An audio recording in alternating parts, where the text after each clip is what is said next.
Well, good morning, good afternoon to CCDA. I'm Michelle Warren. I'm the Advocacy and Strategic Engagement Director for the Christian Community Development Association. And today is the beginning of our Locked in Solidarity week of action and awareness around mass incarceration. We officially started yesterday on Sunday, where churches all around the country, CCDA families were lifting up the theological basis for reversing the impacts of mass incarceration. We're just so excited when pastors are willing to share just the heart of God and his message of restoration and redemption. And so that began yesterday. And then the next 5 to 6 days, we'll have CCDA leaders all around the country doing events that are incredibly creative, from meeting with legislators at their state capitol to having a pilgrimage of going to different facilities that people who are incarcerated are at, and also doing prayer events and film screenings, panel discussions. There's just so much creativity in our association.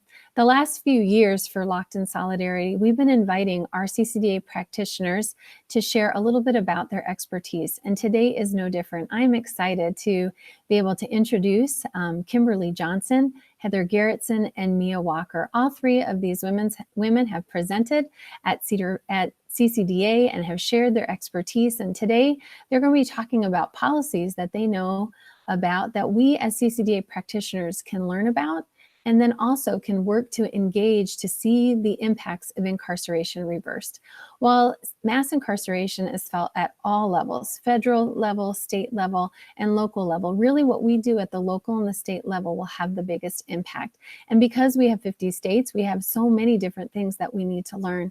But we also know that as CCDA, we want to inspire each other, train each other, and connect with each other around the good kingdom transformation work in our communities. We also want to be inspired by each other and train one another and connect around different solutions for pressing critical issues that impact our communities. Mass incarceration, of course, is one of our three primary advocacy platform issues. And so we're excited to learn a little bit more about policies at the state and local level that we can help engage. So I'd like to just, first of all, in addition to saying welcome to you, I would like to welcome our guests. And we're going to go ahead and begin our time with Kimberlee Johnson, or actually I think it's Heather Garretson. I apologize. I want to make sure this is informal, but I certainly want to make sure I get it in the right order. But I would like to just go ahead and begin to talk with Heather about prosecutorial discretion. So Heather, would you like to come on and introduce yourself? Sure. My name is Heather Garretson. I am a practitioner in Michigan. I'm a former federal prosecutor, and then I was a defense attorney, and now I devote all of my time to working for criminal justice reform. I'm going to talk a little bit about the power of a local prosecutor. This slide right here is data that comes from the Prison Policy Initiative, and it shows us that there are 2.3 million people in America who live in cages. The pie is a breakdown of where everyone was prosecuted, what system they are in. You'll see that a very small slice of that pie is federal prisoners. About 211,000 people are incarcerated federally. That means that the bulk of people who are incarcerated locally, which is a local jail, that's the 646,000, or in state prisons. We have over 1.3 million people in our state prisons. And what that tells us as activists and advocates on the ground is that this is really a local issue. It's decisions that are made at the state and local level that keep people behind bars. So there is a general profile of people who are locked up, and they are largely impoverished people who have lack of education and are often minorities. More than 60% of the people in prison today are people of color, and that is compared to less than 30% of all of the people in America. Black men are 6 times as likely to be incarcerated. Oops. Can you go back? Thanks. Black men are 6 times as likely to be incarcerated as white men. Hispanic men are 2.7 times as likely to be incarcerated as white men. And these are statistics that are regardless of the actual crime among these same groups. We know that Black men and Hispanic men statistically are no more likely to commit crimes than white men, but their areas where they live and where they work are policed more, and they are arrested more for these crimes.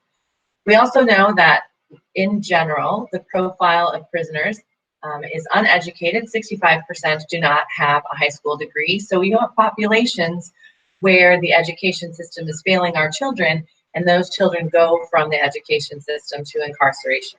We also know that there's a large number of impoverished people who are in prison. Incarcerated people have a median income of less than $20,000, which is 41% less than a non-incarcerated person. So all of this is to say that when we look at that pie graph,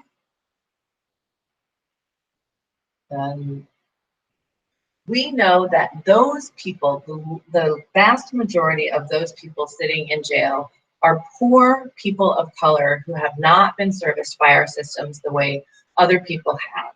In fact, when you look at that local jail number, 646,000 people in local jails, it's to kind of squint to see it, but they're not convicted is 451,000 people.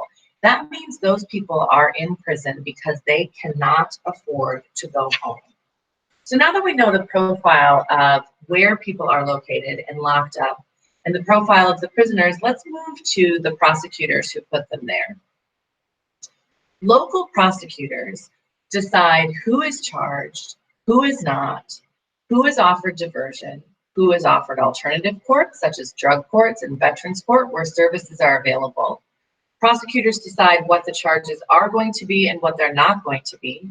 They decide whether a plea will be given and what kind of plea offer it is, which means what kind of punishment the defendant is exposed to. They also have the power to waive juveniles, which means to try them as an adult. And they have full control over the practices of their office, whether they have restorative justice practices, and the office personnel, whether the people who work in the office reflect the members of the communities that they serve. This is important because we need to understand that prosecutors work for you. They are elected officials whose job it is to work for the community. Their client is the public. That is you. Their client is not law enforcement. In fact, our rules, the ABA rules for lawyers require that prosecutors be independent from law enforcement and independent from judges. So of the 2,400 elected prosecutors in the United States, they are the ones who make the decisions to keep those 1.3 million people in state jails and the over 600,000 people in local prisons. And this is important because knowing that they work for you means that communities who care can impact the systems they want in their backyard. The last slide just highlights the abilities you have as a community that can care and create a new system. We know from polling that 90% of Americans want an elected prosecutor who will prioritize reducing incarceration, who will keep communities safe by not locking everybody up. An overwhelming majority of Americans want a prosecutor who will also reduce the racial disparities in the criminal justice system. And you can create this community. You can access your community, look at what resources and skills and experience you have in your own backyard, and begin to have community conversations about what you want your prosecutors' practices to look like. And then you can move your community to action. What do you want your local system to look like? How are you going to make that happen? It's all in your hands.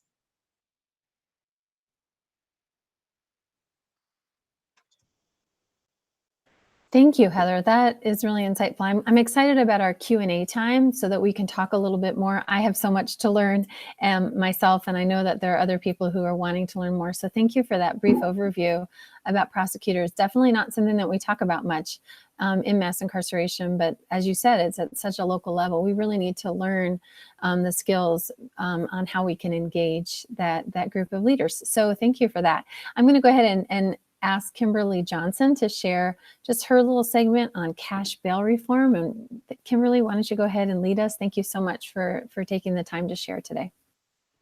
Thanks for having me. Yes, I am Kimberlee Johnson, better known as Kay Lee, and I'm on the faculty at Eastern University directing our Master's in Urban Studies department. I'm a clergy person in the city of Philadelphia. I'm also a member of the Coalition for Juvenile Justice. I am not an attorney, but I am a concerned citizen who has been advocating for the end of mass incarceration for many years. So I'm excited to be sharing a little bit about issues pertaining to the cash bail system. So I'll just start out by explaining that the intended purpose of the cash bail system is to ensure that people return for their court hearings. It's the amount of money that's deposited with the court, and that if the person shows up for their hearings is, in most cases, returned to that person. A cash bail isn't supposed to be a punitive measure, but is intended to do exactly what I just shared. Typically, persons will pay the full amount or a percentage of the bail amount. The Eighth Amendment to the Constitution tells us that the amounts of cash bail should not be excessive. Sometimes people will use a cash bond. Sometimes they'll go through a bail bondsman or agency when they are unable to afford the cash bail. And there are some problems with that as well.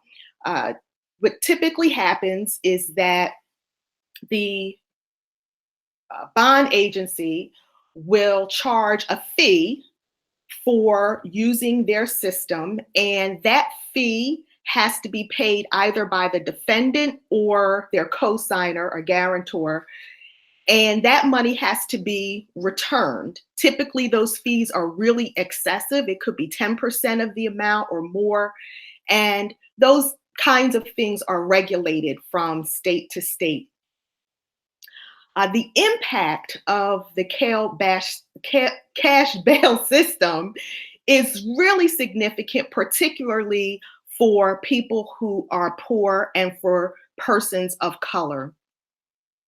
The inability to pay someone's bail, or the inability to find a family member or someone else to pay your bail, can have long-term and devastating consequences for that individual.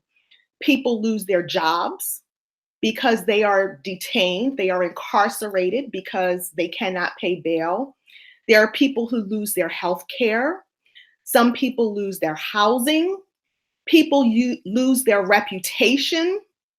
And people even lose custody of their children while they are waiting for their day in court. And even though we know people have the right to a speedy trial, oftentimes that doesn't happen.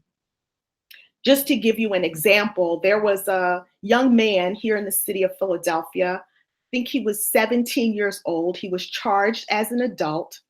He had to post, I believe it was $2,000 in bail, and was unable to pay it, and didn't have a family member or a community that was able to raise that money for him to be released.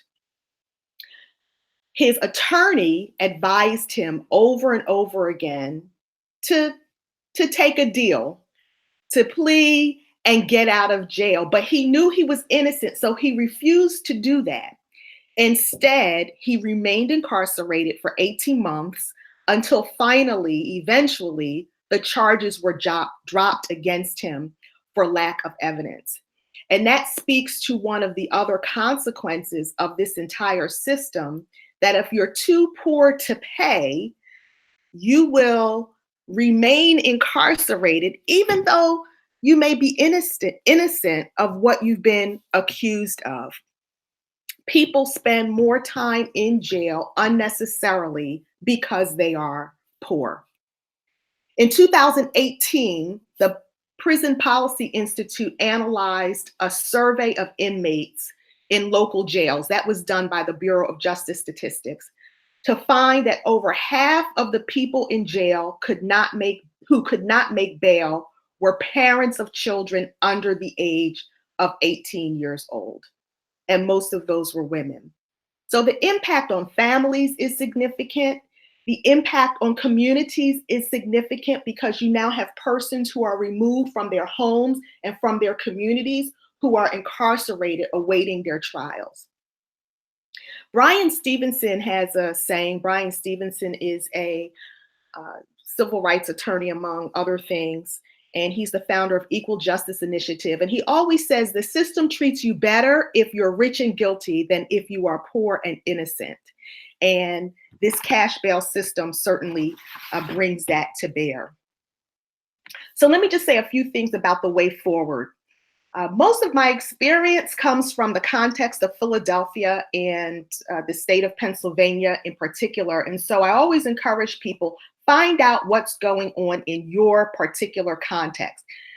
We all have access to the internet. You can simply do a Google search and be able to find out what some of the issues are that pertain to you in your area.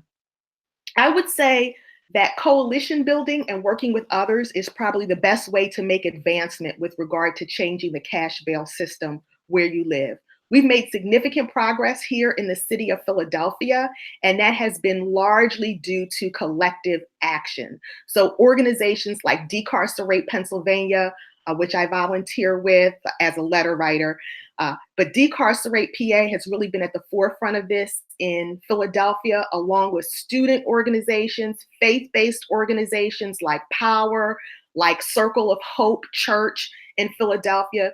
Coming together to engage to make advancements is really important. And so I'm not sure how much time I have left here, but I just want to give you a couple examples of progress that we've made here in Philadelphia.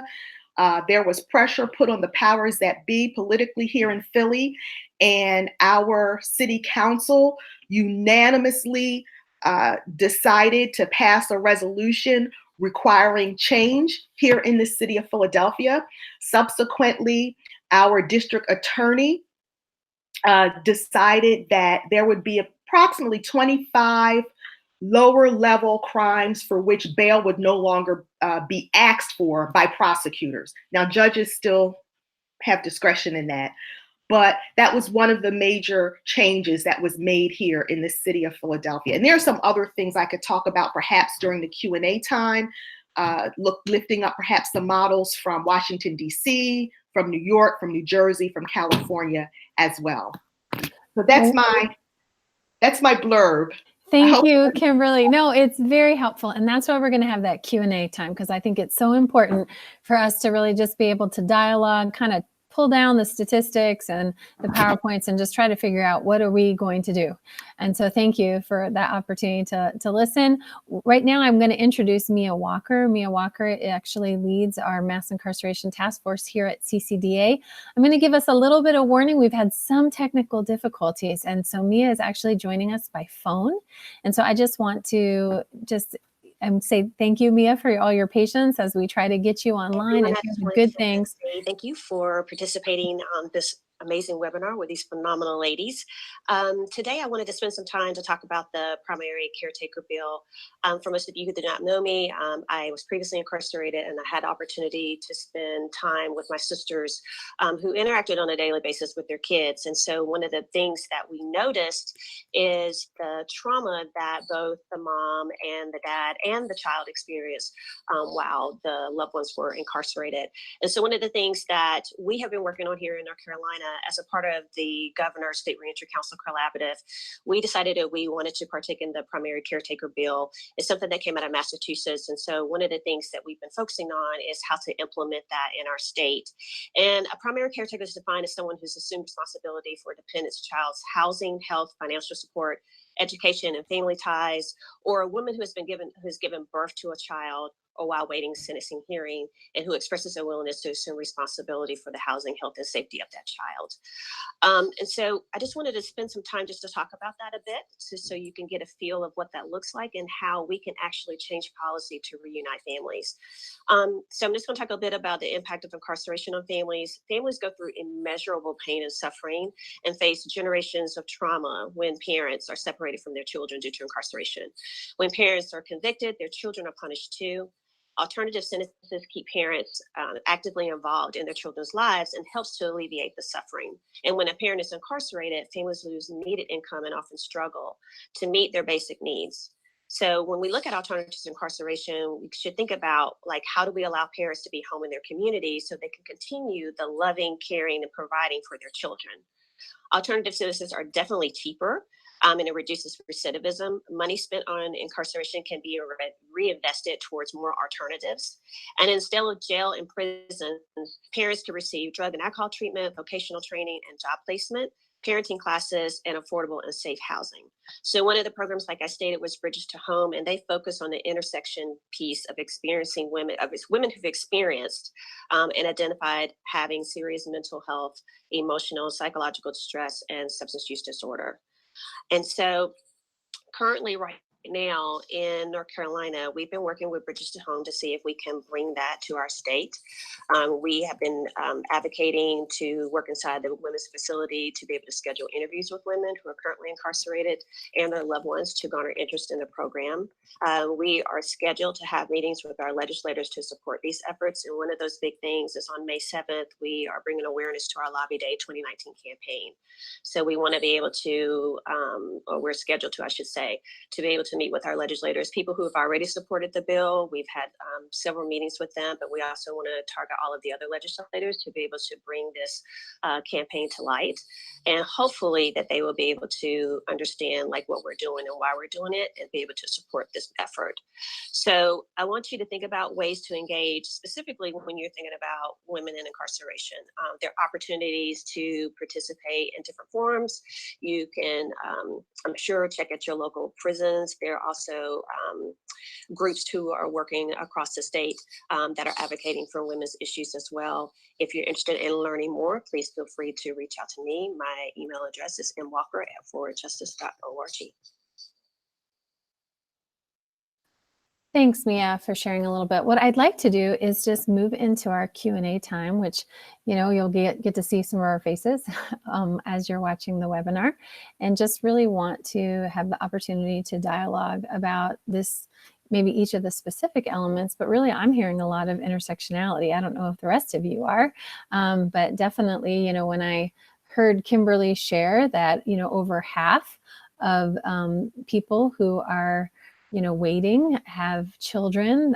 Those who couldn't meet their bail have children. That seems to be, and many of them are women. That seems to be very connected to just some of even the bill and the reason for the bill that's happening in North Carolina. So what I'd like to do is have, all of us are doing such a good job of trying to keep it as quiet as possible, but I'm going to ask you to unmute just so that we can have more of a dialogue, more of an informal dialogue. And anybody can ask any of the questions for sure. I'll go ahead and start us off. But I do want everyone to feel free to really promote a type of dialogue as we kind of drill into the next phases of the conversation. So I wrote down a few questions. And so I'm just wondering specifically, Heather and also Mia and Kimberlee, you may be able to weigh in on this as well, is can we even meet with prosecutors? And if we were able to get meetings, what do we do? I mean, help us know how to, you know, you said prosecutors seem like they have a lot of power to what's going to happen. And so I'm just wondering, what can CCDA do relationally with prosecutors? So I'll go ahead and give you my thoughts on that and then turn it over to Kimberlee. So prosecutors work for the people in their communities. They're elected by the neighbors. And they represent what the community wants the justice system to look like. So sure, just like you could email a county commissioner or a city commissioner or a state legislator, you can email your prosecutor. You can request meetings with the prosecutor, ask what their policies are, ask how do they decide who gets prosecuted, who goes home, what, if any, position they have on cash bail. As Kimberlee noted, anywhere up to 72% of people behind bars have not been convicted of a crime. Some prosecutors' offices speak into that. Some let the judges take care of it. In our state, judges are also so people really can understand how much power these individuals have and talk to them about why they have the policies they have. Because some of them are just because they're left over and they don't necessarily keep our community safe. So let me ask you, how much of what prosecutors, I mean, is there a certain type of statute per state that they follow? Or, I mean, it seems like there's a lot of, generosity in their ability to make discernments. Can you give us a little bit of insight on that? They have all of the power and very few reporting requirements. So they get a budget, which they don't have to necessarily report to the community on how it's spent. We're doing some work on transparency, either having the legislature require transparency, or frankly, there are some prosecutors we've worked with who we say, we want to understand your hiring practices. We want to understand how you decide to prosecute a juvenile as an adult. And sometimes they will, answer those questions, but certainly there isn't a requirement that they have to at this point. Okay, so I'm assuming that this is probably an unusual thing, but definitely within the scope of ability to do it. But do you know of any stories where pastors or faith leaders or youth pastors, kind of go maybe in a group of 5 to meet with prosecutors? Have you seen that happen before? I am not familiar with that happening, but I will tell you, in states where people are moving to push advocates to contact prosecutors, prosecutors are shocked that the community is reaching out to them and really are beginning to respond. That's fantastic. Yeah, Kimberlee. Yeah, I'll just add to that. In the city of Philadelphia, so our DA, Larry Krasner, who's your chief prosecutor, has been very open to meeting with folks. Before he became our district attorney, he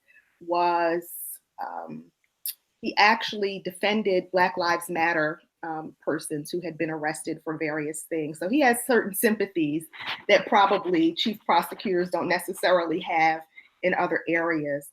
But he's been very receptive. He's come and spoken at community forums. I think maybe just 6 or 7 months ago, he was at a local recreation center in Southwest Philadelphia and was willing to hear from the community, faith leaders and other leaders about this whole cash bail issue. And so I think sometimes we think we can't approach certain persons in power. I think some of that's in our head and not because we've actually tried to engage them.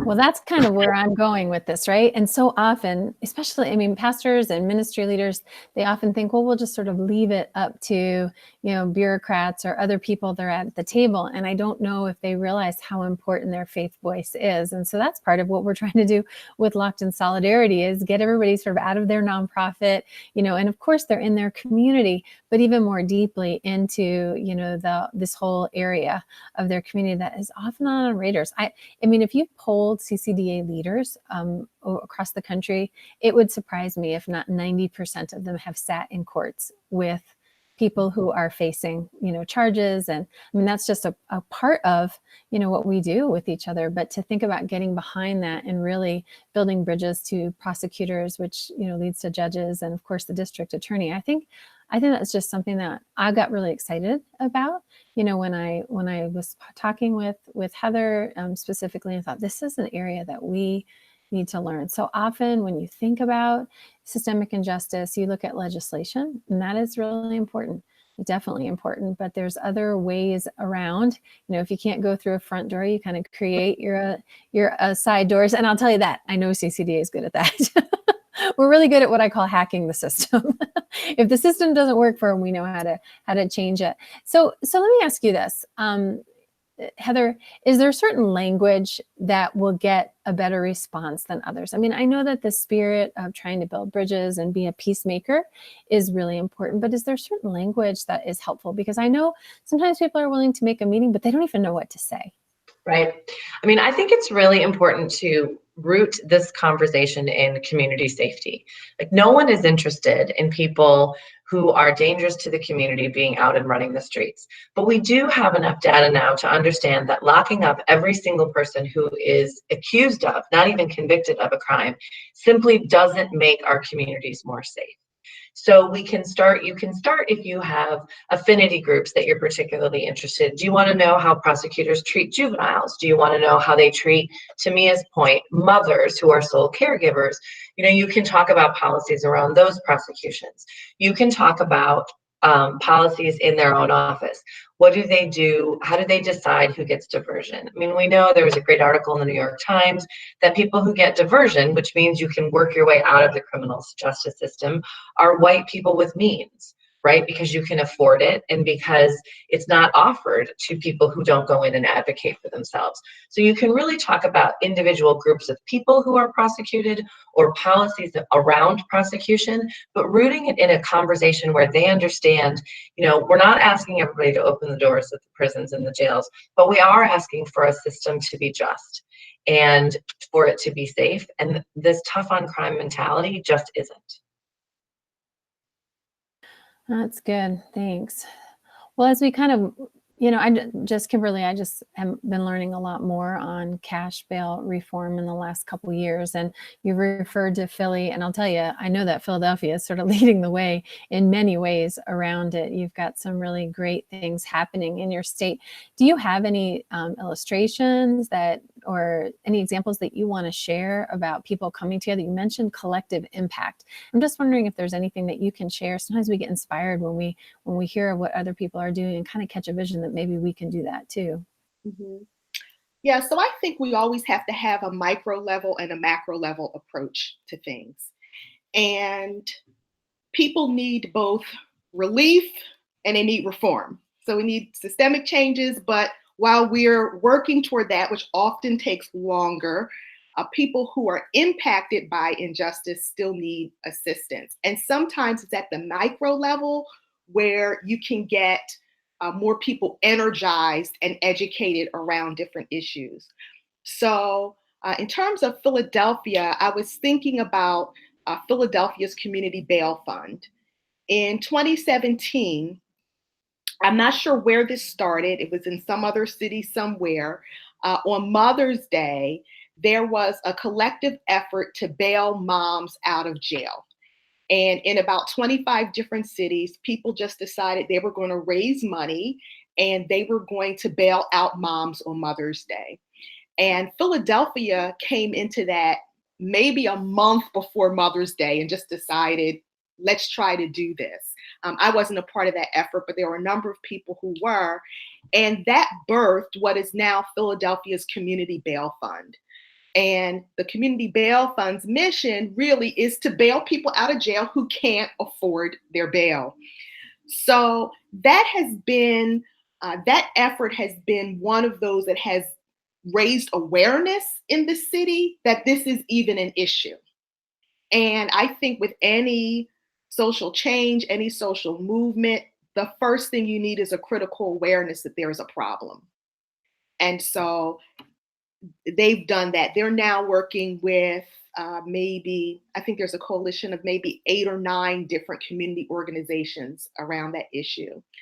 The sad part of it, though, is that there aren't a lot of faith groups that are a part of that. So that's just now beginning to happen.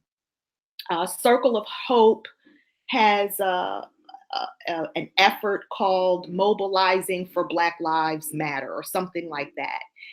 And they try to bring in other churches to do fundraisers around this particular issue. So again, it's more the micro level, not the macro level, but it's raising the critical masses of people to educate them about the problem. I think our city council has really been instrumental in helping to push the bar forward in terms of reform. I found that our city council members are really open and active in listening to the community and to the faith community in our city. And their resolution that said we want our district attorney to make some changes, that did something. He made changes immediately. And so I think we just need to be building those kinds of relationships where we can, not just among churches, but outside the faith community, really building those coalitions in order to bring about change. So let me just ask a clarifying question. This just shows, that we all need to be learning. So as far as cash bail goes, is it a nonprofit that has resources and then they pay the bail and the bail gets put back into that into that collection, that general collection fund, or how does the money piece work for that one particular organization? Are you talking about the community bail fund? Yeah, yeah. Yeah, so they raise all the monies. They're a nonprofit. They raise all of the monies in order to pay the person's bail. We used to have a policy in the city of Philadelphia that the court would keep 30% of the bail that was posted. And that 30% would go into the general fund for the city of Philadelphia. Hmm. And yeah, isn't that interesting? So even if you showed up for court and the money was returned to you, or the money's returned to whoever paid the money, the court kept 30% of it. And so I will say, thanks to advocates in the city, that policy was recently just changed as well, within the last year. And so now, not even the last year, just within months. And so now all of the monies have to be returned. If someone uses a bail bondsman, uses a bail agency, though, they're not just reimbursing the bail, but they have to pay a fee to use it. So sure. if you borrowed, let's say $10,000, that's what was posted for your bail, and your fee is $1,000. Even if you show up for court, you still owe $1,000. No, Did that make sense? Absolutely, absolutely. It's just, I know I'm just keep thinking about, like I said, sort of creative CCDAers who are, you said the micro level and the macro level, and we want to be working in that big foundational systemic justice issues. But while we wait, or while we work on that very slow work, we've got to get creative. And like I said, it's sort of like hacking the system, right? You're trying to figure out a different way to get in. So like I said, my mind is, going in some different directions as a result of just getting to know both of you ladies. So I kind of want to, so there's two things. And I think Heather, Mia, and Kimberlee, you can all weigh on this one, because I think, we obviously make up the faith community. And when I've worked with particular pieces of legislation at the state and local level, you probably have all been a part of those stakeholder meetings, right? So we're going to be working on this particular initiative. We have all these stakeholders in the room, and who is there? And usually people are getting paid to be there from some type of, mostly bureaucratic, different departments are all there. But in my history, very few faith leaders are there. And so I really want to see more faith leaders join what I would call, and what you would call rather, Kimberlee, the collective impact. So I'm just wondering, what is all three of your takes on just church engagement and the voice of faith leaders and their relevance at those kinds of tables? So I think, this is Heather, that it's very interesting to see how engaged churches are willing to be. But one thing that we've learned, we do sort of a justice lunch and learn, where we go around and just sit in church basements and talk to people after church with stale cookies and bad coffee about what the criminal justice system is. Hey, we can't make fun of that stale cookies and the bad coffee. I mean, there's a lot of work that gets done in church basements. I'll tell you you can tell who's in charge of coffee hour, because there are some times when the coffee and cookies are so good, they're gone immediately. So we do a lot of work with just making people aware, and then not bringing solutions to them, but really encouraging them to go to their communities and work with solutions. I did want to note, though, that some of the voices of churches can speak into what Mia talked about earlier, which is supporting single caregivers. In Michigan, we have one state facility that houses women, and it's a kind of in the middle of the state. So if you have a child, 60% of women behind bars do, it's very difficult for them to come to see you. And we know that because we're people of faith, we know that family connections are very important. And we also know that the more we can support families, the more successful people will be when they come home, and the more welcome they will be in their communities. So there are ways that churches can have a voice in a policy discussion based on what their congregation wants and who they want to engage with. But there's also ways churches can really support people who are behind bars now. And I will say that where we live, the collective impact of faith leaders from different faiths has also been interesting to watch, because this is an issue that affects all of their congregations. that has brought them together to talk about how we can change.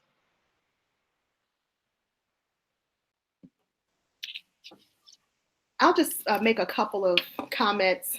I may have lost track of the original question, so bear with me. No problem. That's what a discussion is all about, right? And at some point, well, I'll have to hold back and let Miea come on in because she's on a delay with the phone. Yeah, I really want to hear what Miea has to say, and less of what I have to say, that's for sure. But I just wanted to say that our church, which is a pretty small church in South Philadelphia, Tasker Street Missionary Baptist Church, we started having these forums called Reconcile, Recover, and Restore. And we invite stakeholders to come in and have conversation with us. And various things have grown out of that. So I think using your church as a space where you invite stakeholders is one thing that people can do. The second thing is I also teach at Eastern University. We have justice forums there all the time. I think engaging young people is really key. They have different levels of energy and ideas and stamina. And I think really engaging them is important as well. So we have these justice forums annually. My passion is really juvenile justice. And so every October, which is National Juvenile Justice Awareness Month, we try to participate in some advocacy effort. Sometimes it's connected with what Campaign for Youth Justice is doing out of DC, sometimes with something that's more of a local issue. And then the last thing is I participate in various meetings, protests. I'm just in spaces where different kinds of conversations are happening. And I started to be intentional about wearing my collar as a clergy person, because I think it's important that even when we're in predominantly secular contexts, for others to know that people of faith are at the table, that we care and that we have a voice about whatever the issue is. So I would encourage clergy to start to do that.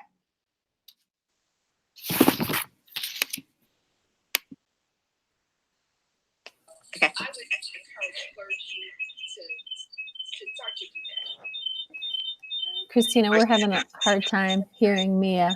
There's a lot of feedback with the ringing. Can you guys hear me? Oh, yes, Miea, go for it. There's an echo, I'm sorry.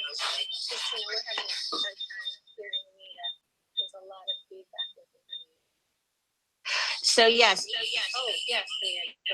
Okay, so yes, I'm really excited to be able to close out and talking about my favorite topic, which is engaging our faith leaders. I think one of the blessings that I had in my life is to have people who were deeply in their faith and deeply committed to justice to walk with me in my journey. And so it was an opportunity for me to not only find my voice, but to be able to engage with legislators and to engage in the community beyond the stigma and shame of having the label of being formerly incarcerated. And so one of the things I want to challenge our faith leaders, though, is I need you to come from behind the podium, right? From behind the pew, and actually stand up and advocate for us. This is an opportunity. When we think about justice, when we think about the biblical mandate of God saying love his children and love his people, it really is for you to step outside of the shadow of the scripture and to really walk in faith and to just simply love. And so I'm always challenging churches, I'm always challenging members of the faith community to come out. Like, there's so many things that you can do.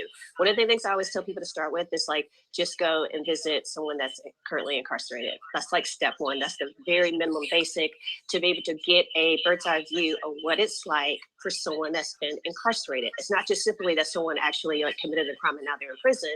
There's so many other things that led to that path. Amen. But the beautiful thing is when someone is walking with them and being able to see the light and being able to really like come to terms with who they are and what they want to do. And there's this beautiful change that happens. It's like a butterfly moment, right? So when they're coming out of prison and they're knowing that they know who they are, they know who they belong to, and they have an amazing support group of people who are walking life with them. That's the thing that I really want to challenge our faith leaders. I challenge you to go beyond the pew. I challenge you to go beyond the word. I challenge you to be out in the community. I challenge you to go and talk to your legislators because you know them. right? I challenge you to really step up in 2019. And the reason why I'm challenging you for 2019, because the game has changed. It's not the same. It's not the same when I was incarcerated in 2003. It's not the same as, 5 or 10 years ago. I'm asking you to be in the forefront of this movement with our people. I'm asking you that when we are going to bail someone out, that you're there for them, that you are standing right there with us. I'm asking you that when it's time to reunite families, I'm asking you to be in that place. I'm asking you to actually go ahead and help make that plan for them and help work together in making that plan. So when the transition is home, when people are coming home and they're going through the transitional period, which I can tell you is very traumatic. If you've been incarcerated for 5, 10, 15, 20 years and you're coming out the door, the world has changed. And we need people who are really going to stand up and stand in faith and say, yes, I want to walk with you. I'm not here to change you. I'm here to do life with you. And this is what it looks like. So that is my commandment to you. That is my goal for you this year, is for you to step outside your comfort zone, to really do life and to be intentional in this space, but also recognizing the value and the power that incarcerated men and women have. We don't need you to tell us about incarceration or the policies or whatever. We live that, we know that. But also I'm asking you to, like, when you are coming to the table, that you invite us to the table as well, because we are the experts. Thank you. No, absolutely. Thank you, Miea, for Amen. that Amen. Amen. That's right. That's right. I was thinking this is your clarion call. And Miea, thank you for joining us. There's been a lot of technical difficulties, but thanks for persevering. And exactly, there's a couple things. One is the purpose of Locked in Solidarity is to push us to lean in. When we started this back in 2014, it was prayer, statistics, and stories, and that was an important thing. And we want to keep doing that. We want to keep recognizing that this isn't a flesh and blood, issue. This is a spiritual issue, and the powers and the rulers of the darkness. So prayer is an important must and foundation for any of the work that we do in justice. And then, the reason we wanted to share stories is we wanted to provide an opportunity for people to use their voices. Miea could not be more spot on. And we at CCDA really, truly believe that the voices that are closest to the pain are the ones that we should be listening to, and that we should be following, that we should be joining together. So we appreciate you, Miea, for your vulnerability over these years and helping to lead us. But we're grateful for people all over the country who are teaching, us many things and are allowing us and inviting us into their story and the opportunity to walk together towards solutions. And so I just want to continue just to encourage us as practitioners not to let this big system be intimidating and back away, but just to realize this is a good long work. And the good thing about long work is small steps forward is, a part of the journey. I usually use the word journey because journeys give you this indication that this isn't like a quick walk. I mean, you got to be prepared for the walk. But I don't want anybody to feel intimidated by the walk. We want to help each other. We want to learn from one another. We want to be the best that we can be at the community level, trying to move forward for the sake of biblical justice, just for the shalom that we desire in our cities. So thank you, everybody, for joining us by joining the webinar. Thank you so much to Anna, who I know you can't see, but she's working with all the technical stuff in our PowerPoint, Christina, who has been helping pull some of the details together with our friends, and for Heather and Kimberlee and Miea. Thank you so very much for your leadership in your communities. Thank you for your leadership at CCDA, for allowing us to get to know you a little bit more, for your willingness to share and lead us in so many different ways, but especially with the webinar here today. So friends, thank you for tuning in, and we just really appreciate you sharing some of your Monday of Locked in Solidarity Week 2019 with us. Thank you.